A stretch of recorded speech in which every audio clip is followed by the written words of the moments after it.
One could be forgiven for not knowing every one of the 23 different Democratic candidates for president, let alone their policy positions. But one name that has lived around the edges of popularity is that of Andrew Yang.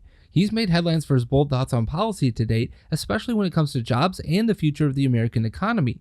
Yang has repeatedly made the claim that automation cost America some 4 million jobs in the past. He believes that total is what really drove President Trump to the White House to begin with.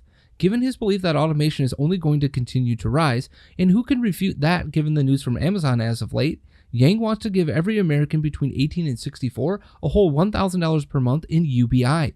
What evidence does Yang point to for this to even work? Alaska's permanent fund.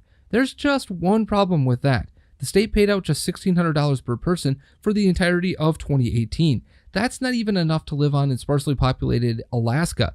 Even more troublesome for Yang's Alaskan claim, how does he explain the state having the second highest labor participation and unemployment rates at the same time?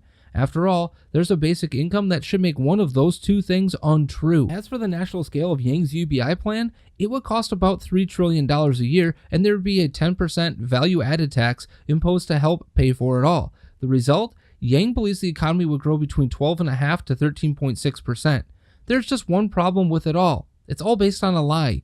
Yang conveniently ignores that labor participation in 1950 was at 60%, peaking in the early 2000s, and is at 63% today, let alone the fact that factory worker participation peaked in 1943 at around 40%.